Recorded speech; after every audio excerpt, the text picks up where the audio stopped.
Well, welcome to Beginners Academy. Uh, Tonight we're going to talk about rapid deployment amateur radio, also known as RaDAR. And RaDAR has a two events a year on the first Saturday of April and the first Saturday of November. And I like to use this diagram to give you an overview of RaDAR. It's an outdoor activity, as is POTA, Parks on the Air, and Summits on the Air, but it's not limited to specific locations like Parks on the Air. They have a list of parks and also for SOTA. So you can do RaDAR anywhere. Sometimes I call it Parks on the Air on steroids. So if you're already doing Parks on the Air or SOTA, you're pretty close to doing RaDAR. And so the objective is to set up outdoors, make 5 contacts, and then move. And you can use really any method you like to move, like a vehicle, a bicycle, a canoe, on foot. And the different modes of travel have different distances. So let's say you started at point number 1 here, and you really can use HF, VHF, really any band or mode except for repeaters. So you'll want to make 5 contacts and then move to your second location and repeat the process.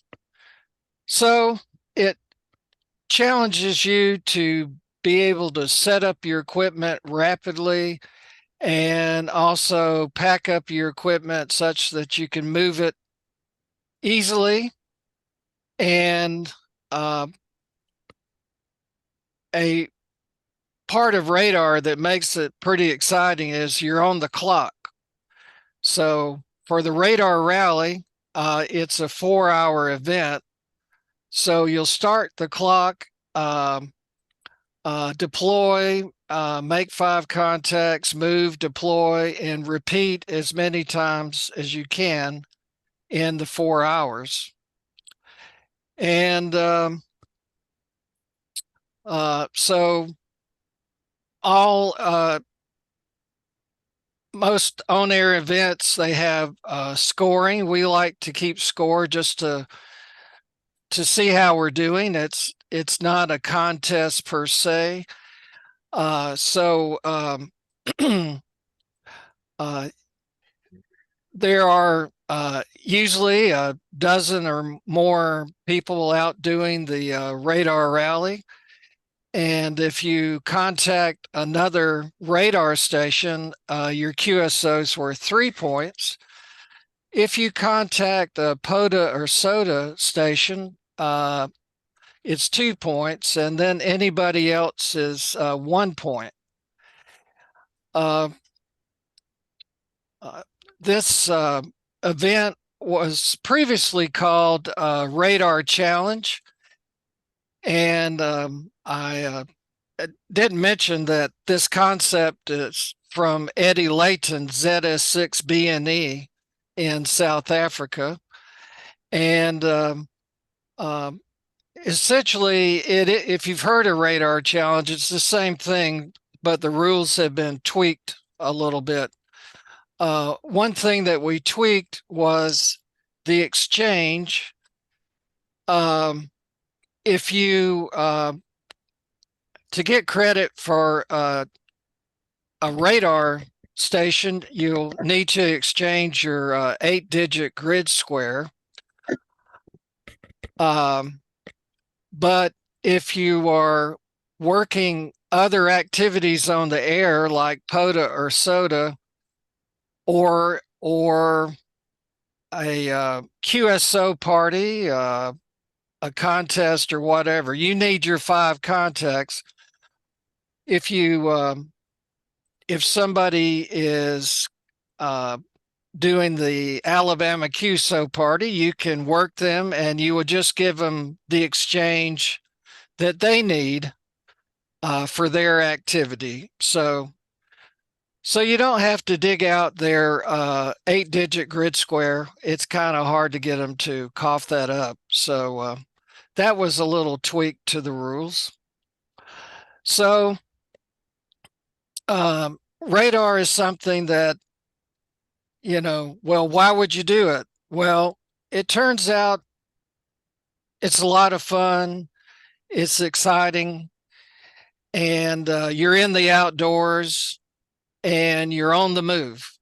And I've likened that to what they call the flow zone. If everything's going smoothly, um, you're just knocking out the contacts, moving.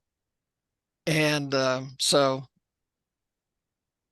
but I like to say you won't know if you like it until you try it. So now a detail, say that you've deployed from 3 locations.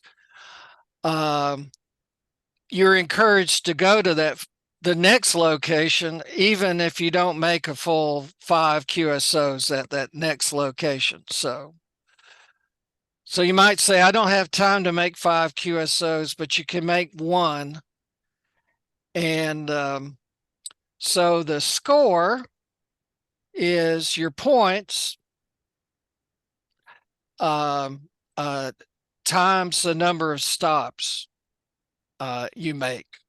So it's advantageous. It's really advantageous to work other radar stations and to make a lot of stops. Now, this isn't a huge event, and a lot of people don't know about radar, but you might let them know what you're doing as you go along. And it is a challenge to talk to another radar station, but you're encouraged to let us know that you're going to be participating. And so we have registration. Okay. Well, the next radar rally is November 2nd, 2024. And we have a website. And basically, on the website are the rules. So I'm going to try to switch over to that website. Are there any questions so far about the radar rally? All right, let's see if this will. So are you seeing our website there on the share? Somebody? Yeah, yeah, it's good. Yeah, you're up. Okay. All right. Well, we have a website. It's radarrally.info. And this is the home page, and there are posts to tell you what's coming up. And I've got a post about registration is open for the November 2nd radar rally. But importantly, this other page here are the rules. And there are more details, a few more details than I discussed, and they're all covered in the rules here. It's not too long. And then we have as I get registrations, I'll add them to the roster, which a little spreadsheet should come up there. And I put myself in to go to Falling Water State Park. We'll see if that holds. So It's a bit early to make up your mind about what you're doing, so no problem. I can take registrations all the way up to the day before the event. Um, I've been doing the radar rally. Well, I guess I should say, at one point it was called the radar contest, then radar challenge, and now radar rally.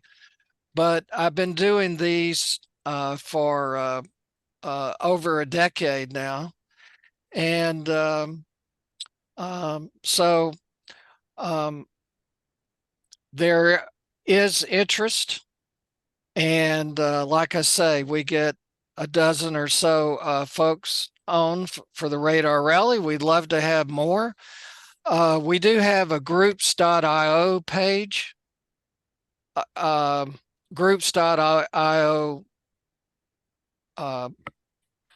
bulletin board, essentially, or forum is probably a better word, where we'll give details and people can share their plans. And we love to get reports of how people do in radar. So I just wanted to let people know well in advance so that if they're interested in radar and haven't done it before, that they can do some research about what equipment they like to use and make some practice deployments and join in the event.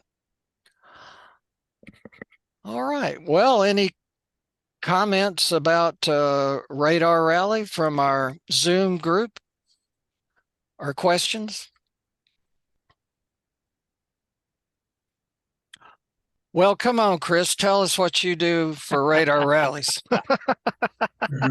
Oh, I've done this before, though. Everyone's heard it already. Yeah, I could share a screen if you want. Let me get my thing up here. Well, I'll have to drop my screen. Let's see. Okay. Yeah, fortunately, I've had real good friends participate in Radar Rally like Chris, and Chris will share. He does some very unique things from his location. I try to a different one every time, but I'm starting to run out. And I think a lot of you guys have seen these slides before, so I won't spend too long on them. This was on a kayak with a ham stick with a little C-clamp holding it on there. And up it goes. And on 20 meters and up, I find the ham stick a very effective antenna. And then counterpoise, I use a wire, which is hard to see. One wire goes up to the bow and back, and the other one goes out to the stern and back. And that's, it was pretty effective. This is hiking. Again, the ASU 857 is my radio of choice. Doing a digital mode here with a computer hooked up. And again, this has got a telescoping whip and radials going out one way and the other way. This is elevated radials about 3 feet off the ground. I find pretty effective. Well, as you mentioned, Chris, you can use any mode, and including the digital modes like FT8. That's right. Any band, any mode, just make the contact or make 5 even satellite contacts. And off you go, whatever's fastest. Yeah. This was one satellite contact is used to give you bonus points for that. I don't think you do now, do you, Greg? No. Anyhow, this is one of my winter ones where I started here where the mouse is, up to this island here, back to where I came from, back out to here, and then back to where I was. So each of these legs is a kilometer long. And on the ice, it makes it pretty easy. This was April of 2022. And this is what I'm talking about, traveling along with a little cart. Well, Chris, April, it's just beautiful weather down here in the Southeast. And you have Well, beautiful weather up there. It's just a little well, cooler. relatively nice. Yeah. I mean, look at this. I got bare hands, guys, so it's not Yeah. that bad, Well, compared to well, three. where's all your huskies pulling that to pull that Yeah, that's what I pepper? need as a dog. Yeah, you're right. Oh, that's a good idea. So there again is the 857 logging as we go. There's some of the hazards I have to put up with. Timber wolf walking by. Are those things dangerous? Oh yeah. Well, I've never heard of anyone getting killed by one, but you got to mind your P's and Q's. Uh, They're like 150 pounds of muscle. This is another. When was that? That was July 2022. So in a canoe and fancy shorts on and everything. So I got all the radio in a bag in case it got splashed by the paddle. And that worked fairly effectively. And this time I got out of the canoe each time and set up in true radar fashion. Sometimes I operate from the canoe or kayak, but this one here I decided to get out of the canoe. And again, same kind of setup. Telescoping 17-foot whip, elevated radials going left and right. This was another one where the weather wasn't good, so I would go paddle out to a point and walk back and then out again and walk back. So I'd sort of go back and forth on one path because the ice wasn't as good this year. This is 2023 on the ice. Same setup, but I found the ice was very mushy, so I stayed to, this is an ice road. It gets plowed during the winter, so it was a firmer walk, and it let me stay on the firm ice to walk. It was kind of a Yeah. bonus. And again, pretty warm in April, bare hands, but still got a hat on. Yep. And this is last slide. This is FT8 that Greg and I did. We managed to connect on 20 meters, and you can actually give your 8-digit grid by filling in this box. This is usually the box where it says 73 to the other station. There's a pull down here, and you can go into the setup of FT8 and you can put anything you want up to so many characters long. Well, it turns out you can put the word grid and an 8-digit grid square in there and have it work. And there's my grid, EN29, NP78. And there's Greg's grid. He did the same thing at his end. Grid EM70 FR64. So we could exchange grids without getting out of the FT8 mode, which is Yeah. kind of surprised us both, really. Yeah. And that's it. Well, Any questions, anyone, on all that? yeah. All right. I thought I would let our YouTube viewers know that on our website, you can scroll down. And for example, from the April radar rally, we have some reports. Here's one from Sherry. I believe she was in Texas. And then we had a Alaskan entry from KH6RF. So radar really it's really a worldwide activity. We've also had participation from well, Yeah, look at John's data there. 7 deployments, 51 yeah, QSOs. yeah. Holy moly. See, I think when I get 4 that I've done good, and Yeah, then same here. 5 yeah, is like, wow. yeah, He did 7. yeah. We've got a ham Lucy in the UK. I think some years she's had bad weather, but That's putting it mildly. yeah. But she's a YL that enjoys radar in the UK. I'm going down a little further. Tom, who's on our Zoom, WD0HBR, was my teammate. So you can have a teammate to enjoy the event with you and help you the gear and so forth, and operating. And we were at Falling Water State Park, and so we have a YouTube video. And as you go down, I've done various talks about radar, and you can review those, their YouTubes and so forth. So looking forward to another year, and hoping to get the word out, and have a great time, and maybe some radar to radar contacts. It people doing radar are hard to keep up with because they're moving. And if they need to change bands to get those 5 contacts, they're probably going to do it. So, but encourage your friends to try to find you, and give you a contact.